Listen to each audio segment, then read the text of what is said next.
এখন মাগরিবের আজান দিচ্ছে, আর কাজ করা যাবে না হুজুর নাকি? হ্যাঁ, এক্ষুনি চলে যাব, মাগরিবের আজান হচ্ছে।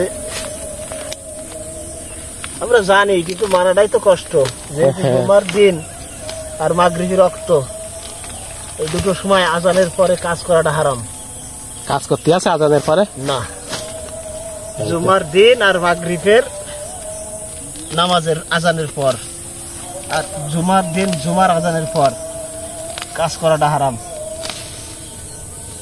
এই টাইমটা খুব মনে রাখতে হয়, সদা সতর্ক নাকি? সদা সতর্ক, এই টাইমটা কাজ করা হারাম। মাগরিবের আজানের পরে মাগরিবের নামাজ আদায় না করে কোনো কাজ কাম করা হারাম। মানে এই মাগরিবের নামাজটা মানে আজানের সাথে সাথে নাকি? হ্যাঁ, আজানের মানে হাদিসে আছে যে, তো সেই যুগে তো মিনারে আজান দিত নাকি? এখন তো মাইক, মানে মিনার থেকে আজান দিয়ে নেমে আসা পর্যন্ত সময়, এতটুক পরেই নামাজের রক্ত। নামাজের রক্ত হইলেই তো আজান দেয়, মিনার থেকে নেমে এসেই কাতারবদ্ধ হয়ে নামাজ শুরু করা। এই আমি এখনই রওনা দেবো, এই যে ঘাস কাটা নিয়ে চলে যাচ্ছে।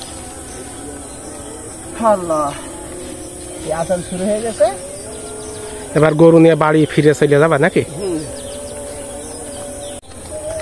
মানে ঘাস নেওয়ার জন্য দড়ি ছিল না নাকি? রশি দড়ি কিছুই ছিল না, কিন্তু জালটা আল্লাহর রহমতে পাওয়া গিয়েছে নাকি? জাল দিয়ে বেঁধে নিলাম, নিয়ে চলে যাবো। এই ঘাসের জন্য আর খৈল ভুসির প্রয়োজন হবে না নাকি? মানে মাঠ থেকে তো গরু খেয়ে যাচ্ছে, মাঠ থেকে খেয়ে যাচ্ছে, আর এই ঘাসগুলো রাত্রি মুখে দিয়ে দেবো, খেয়ে আরামে ঘুমিয়ে থাকবে।